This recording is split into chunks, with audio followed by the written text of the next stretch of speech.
Keep on moving on.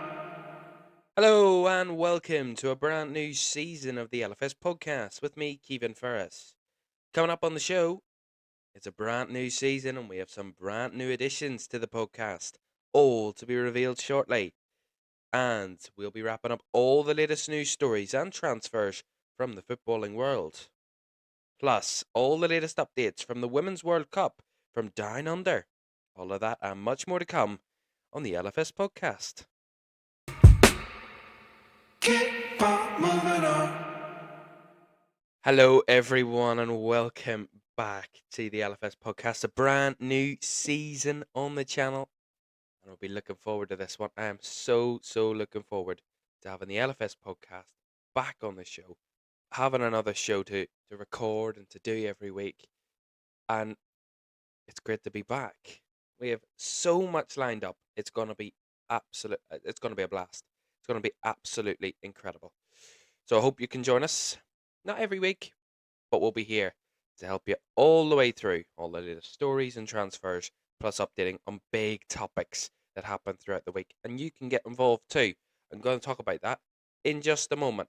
But let's just remind you of what is coming up on today's show. So I'm going to be talking about everything podcast, what the new features are, what new rules kind of that we're going to run with for this season of the podcast. We're going to talk about this week's news. What are the big stories from this week? What are the transfers and also in latest news stories, plus some paper gossip as well. What are the newspapers saying? What can they tell us? Sometimes they are talking not that great. They don't have that much great information. Sometimes they do pull information from absolutely nowhere sometimes. But sometimes, on the rare occasion, they might have a bit of good information. Plus, I'll also be giving a big update on the Women's World Cup. We're just after seeing the second day of the Women's World Cup. All early hours of the morning here in the UK, but we've got the latest on all of those, and I'll give you an update on all of those, plus a quick look ahead to this weekend's stuff as well. So much to look forward to, so much to get caught up on, and I can hope you can join us for the whole episode. Let's get on with talking about everything podcast. Keep on moving on. Right then, okay, let's get down to business then. The second season of the LFS podcast, if you didn't already know, we are back for a brand new season here on LFS as well. All of that's to come. But second season here on the podcast, we've done 13 episodes in the first season of the podcast. We did start it quite late into last season. I thought it would be a good idea to get one started. I did. And here we are a good 4 or 5 months later. Anyway, right, what's to come on season 2 then? So we'll have at least 30 episodes this season. So I've calculated there's around about 40 odd weeks in a single season. So we're not going to be here every single week, not every Friday, but most Fridays, definitely most Fridays, in the weeks. Now, if we have a quiet week, or if there's not much really happening, or if there's not a big event coming, we're not going to be putting out all the stops. We're going to be here, and I'm going to enjoy doing this podcast whenever I do. It's 30 minutes at most every week. I'm going to enjoy that, you know, enjoy having that 30 minutes of conversation, but it's not going to be every single week, like we did with the first season, which was very full on. But we want to upgrade the content. We want to upgrade a few things. It's not going to be every single week. It's going to be very often, but not every Friday.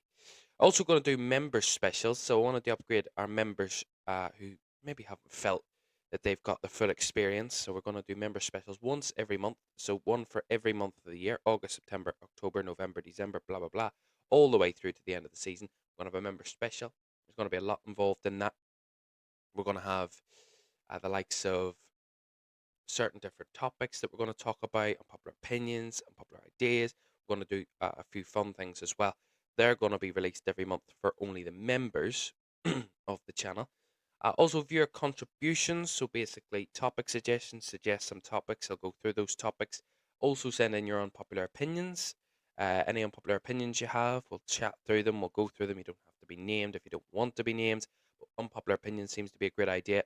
Football is so much about opinions and what you believe and what you feel and how you're feeling.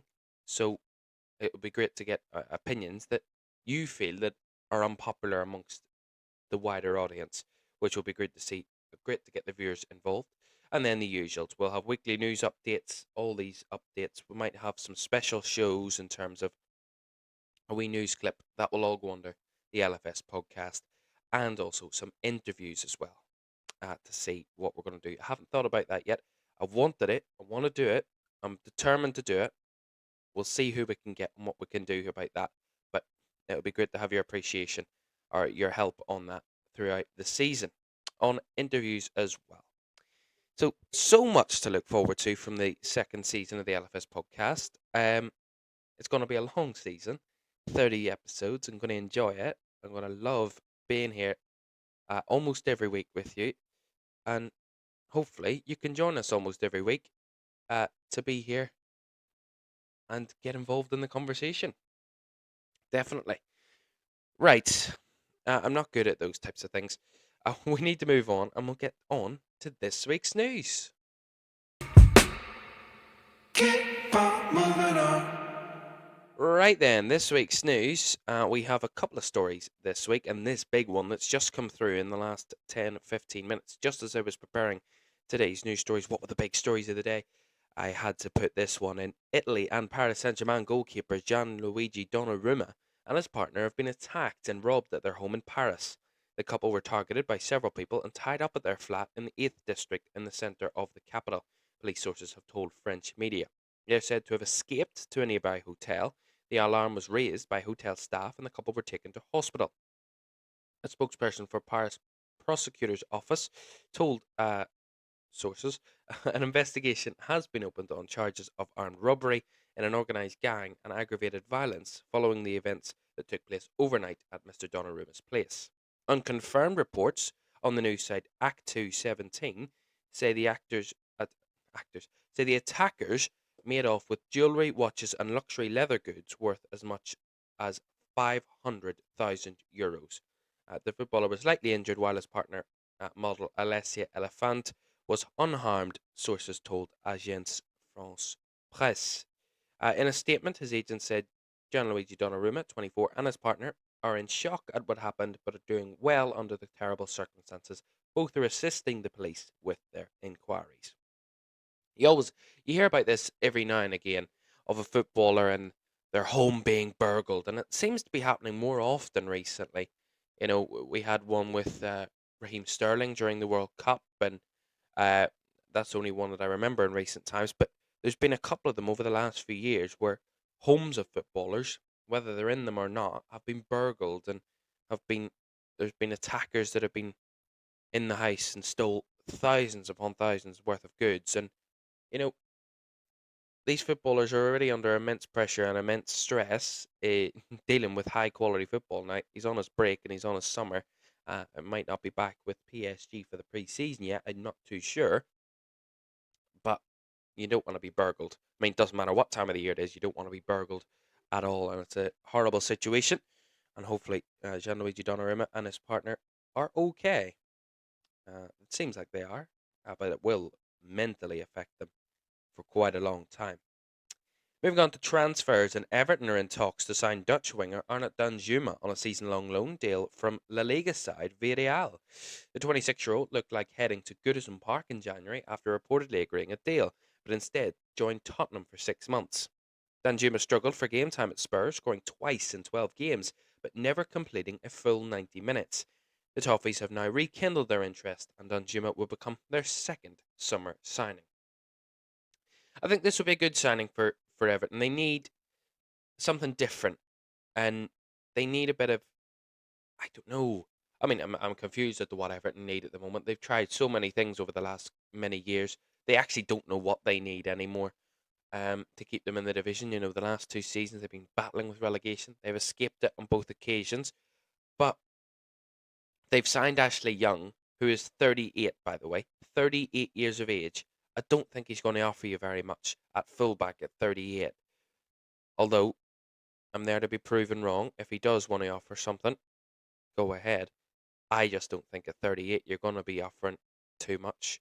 And then Arnaud Danjuma, I don't even know what age Danjuma is. Is Danjuma in his 30s as well? They seem to be signing a lot of 30-year-old players, Everton, and that's not what you need if you're trying to battle relegation. You do not need an aging squad on top of, the rubbish quality that you have as well. But we'll wait and see what Everton can do about that. And to another big club in the northwest, Manchester United have completed the £47.2 million signing of goalkeeper Andre Onana from Inter Milan. Onana has signed a 5-year deal at Old Trafford with the option of a further year as he replaces the departed David De Gea, who left the club after 12 years as the club's first choice stopper. The transfer fee for the 27-year-old Cameroon international is an initial £43.8 million plus £3.4 million in potential add-ons depending on individual and club performance. I think this is a fantastic signing for Manchester United. David De Gea, yes, he's a good goalkeeper. Yes, he's a good shot stopper. Um, but I think his time at the club was coming to an end when you spend 12 years at a club and you haven't won very much in the last 12 years.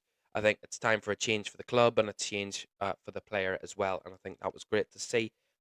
But also, Manchester United, I think, have done a good job in recruiting a very, very promising goalkeeper in Andre Onana. Done very well. Of course, Inter Milan got into the final of the Champions League last season. You always want that type of experience in your squad. I think that'd be great for Manchester United. And we'll see how they fare this season because, yes, David De Gea was good on many occasions, but he did make quite a few mistakes. The one at West Ham, away at West Ham, really, really just sticks in the memory. Uh, that's one that really I don't think he's forgotten about, and I don't think many Man United fans have forgotten about. And you want a lot of trust in your goalkeeper starting the season. You want to trust that that your goalkeeper won't do silly things to give away silly goals in very close games. That's what you're hoping, and that's what the best goalkeepers do. The best goalkeepers are consistently reliable and consistently pull off the biggest saves and make the biggest amount of impact upon your squad. And I think Andre Onana, a great player, um, still at a decent age, 27. He's not in his prime yet. The prime for a goalkeeper is probably around 29, 30, 31 maybe. Um, Compared to a normal outfield player, their traditional peak is around 26, 27. But I think they're getting him at the right time. They can train him a year or two in and then get him at his peak, which is a very good business for once from Manchester United. Not often you hear about Man United doing good business, but they have done this time. Right, to the paper gossip then, and 4 stories from the newspapers to come. And some big ones, some interesting ones. Ange Postecoglou has confirmed he is planning for the season with Harry Kane up front in his Tottenham team. This comes after, of course, there's been interest from Bayern Munich to sign the England striker. What do I think about this? I think Ange Postecoglou just wants a resolution. I don't think he wants the whole drama of it dragging on. Back in pre-season, Spurs ready to get their season underway in a few weeks. They're going to want to have their star striker there. They're not going to want to have this confusion or disruption to their preparations for the season. So I think Ange Postecoglou is just saving face here and basically saying, you know, we're planning for him because there hasn't been a bid, hasn't been much, hasn't been an approach from Bayern Munich yet. Just keep him in our team, and that's the big plan. And maybe that is the big plan. Who knows? Um, some interesting news about captaincy here.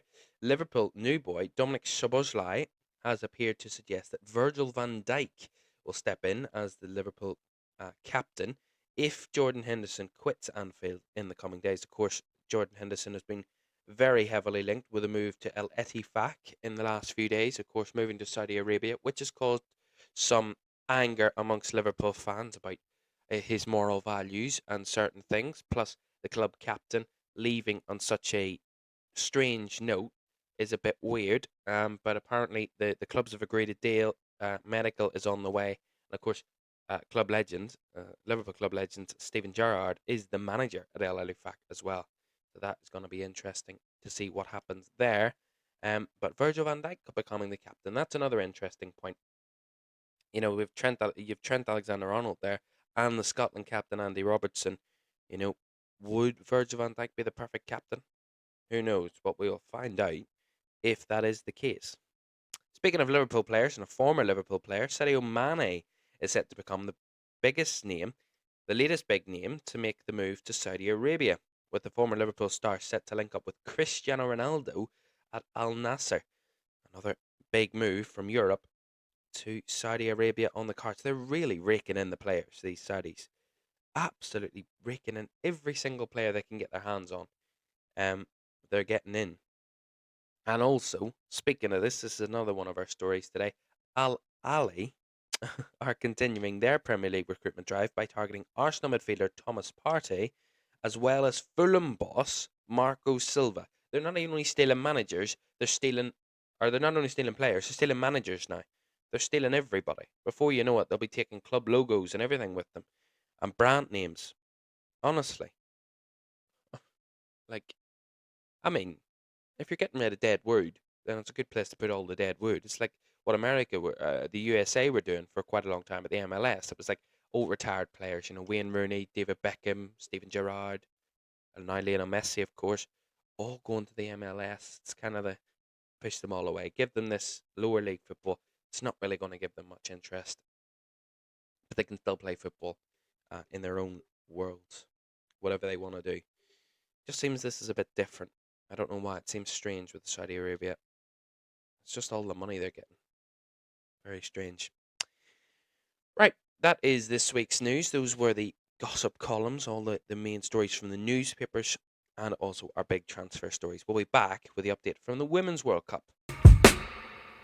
Keep on moving on. Welcome to a brand new season on LFS. Throughout this season, we will be offering even better coverage of the biggest football competitions, including the Premier League, Champions League, and many more. As channel admin, I, Kevin Ferris, will be at the heart of LFS's operations this season, providing exclusive commentary, match reactions, and hosting the LFS podcast right throughout the entire season. At LFS, you, the subscribers, are key to everything that we do. Without your continued support and interaction, none of this would be possible. So over the next 10 months, LFS will be your go-to source of live watch-alongs and commentary for the world's largest football games. So get ready for a brand new era.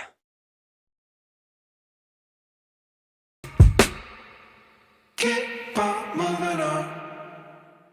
Right, welcome back. The Women's World Cup action. We had day 2 action today. 3 big matches from the Women's World Cup today. And we're going to update you on all of the results and all the key happenings from those 3 games. We're going to start in Group B, where, of course, Nigeria were facing Canada, of course, in this so-called group of death with the Republic of Ireland and Australia. And it ended 0-0 in that one. Christine Sinclair missed the chance to become the first player to score at 6 FIFA World Cups as Canada were held by Nigeria. Nigeria keeper Chiamaka Ndozie kept out Sinclair's spot kick early in the second half as the Olympic champions were frustrated in Melbourne. Deborah Abiodun was sent off late on for Nigeria. However, they earned a point with a battling display. Canada and Nigeria have 1 point in Group B behind co-host Australia. The Canadians faced the Republic of Ireland in their next game on July the 26th after the Irish were beaten by Australia yesterday. Well, of course, we've seen all that action live here on LFS, Australia versus Ireland. A very close game, but Australia did beat the Irish by a goal to 0. That big penalty goal by Stephanie Catley, the only goal of the group so far. Nigeria, Canada seeing out a 0-0 draw, which actually helps Ireland, by the way. If one of them had got a result, it would have been more pressure on Ireland. But Ireland going into their next games, seeing that those two drew, big result. A very, very big result for Ireland. And a big result for Australia as well. The only team to pick up 3 points on match day 1 from Group B. Big result there. Nigeria 0, Canada 0. Philippines against Switzerland then. Switzerland winning by 2-0. And Switzerland opened their 2023 FIFA Women's World Cup campaign with a 2-0 victory over debutants the Philippines in Dunedin, New Zealand.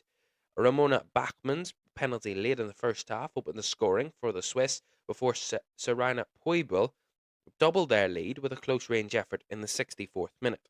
After a bright start for the Philippines, Katrina Guiu thought she had scored her nation's first World Cup goal when she found the back of the net after 16 minutes, but it was swiftly ruled out for offside. The result moves Switzerland to the top of Group A above co-host New Zealand on goal difference. Of course, New Zealand got their first win of the campaign. They beat Norway on match day 1 on Thursday morning. They beat them by a goal to nil, but Switzerland winning by 2 goals to nil puts them top of the group. And to the third and final game of the Women's World Cup updates, Spain against Costa Rica. Spain cruised to victory in their Women's World Cup opener as they dominated Costa Rica in Wellington. Valeria del Campo scored an own goal to put Spain ahead before Aitana Bonmati curled in a second 2 minutes later. Esther Gonzalez added a third after a header against the crossbar by Jennifer Hermoso, who then had a penalty saved by Daniela Solera. Olga Carmona hit the bar, and Solera made a number of fine saves to restrict Spain to 3 goals. Spain won by 3 goals to nil against Costa Rica in the end. So 3 big games, and 3 interesting games, by the way, of course. Nigeria, Canada, 2 tough teams in that group. Of course, debutantes Philippines against very experienced Switzerland, and of course Spain, one of the tipped favourites for the competition against an inexperienced Costa Rica side. But some huge results in today's games. 5 goals in 3 games. They were all in the early hours of the morning, so I only found out these results this afternoon while I'm recording this. But I didn't watch any of the games. I'm going to watch the highlights, going to have a look at those games, going to assess those games before my next games in literally about 12 hours' time. But looking forward to more of the Women's World Cup. It's been absolutely exhilarating to see the interest in the women's game and the enjoyment that fans are having, not differentiating between men's and women's World Cup. It's football, and it's enjoyable, and it's exciting. And that's all that matters at the end of the day. That is the key point. That is all that matters. It's enjoyable, it's fun, and it's football. It's for everyone. Love that. But great to see some good football on day 2, and hoping for much, much more. England against Haiti is tomorrow at 10:30 on LFS. That is Saturday at 10:30, by the way, if you're watching this a bit later. And also Saturday, 2 a.m., literally tonight, 2 a.m. in the morning, USA against Vietnam. It's going to be a late night for me and an early morning for me at the same time. Going to be not much sleep tonight, but I'll enjoy it in all of the name of football. Absolutely loving it. And that's it for this week's LFS podcast. Hope you really enjoyed it. I really did. Being back, sitting here, enjoying recording this podcast, getting information out, and enjoying that. And we have more to come on the LFS podcast. Don't forget, if you want to follow us on social media at LF Streams 2. Took me a bit too long to realise that. LF Streams 2 on Twitter and TikTok. You can follow us there if you want to stay up to date with everything that's happening on LFS over the next few weeks and throughout the season, of course. We're here right the way through. We also have information, by the way, if you're ever looking for transfer updates or any key information, the first place to go will be our community page on the YouTube channel. That is where we're updating everything first. So social media comes second. Everything on the channel will be updated on the community page before anywhere else, if you are wondering. Well, that's it for this week's LFS podcast. Hope you really enjoyed it. We'll be back hopefully next week. I'm planning on being back next week with some more Women's World Cup updates, some pre-season updates, and also, hopefully, some big transfer news on the way. But for me, enjoy your rest of your week. Enjoy your weekend. I'll see you for the Women's World Cup coverage over the week. And I'll see you next week for another LFS podcast. But for now, have a very good week. Bye-bye.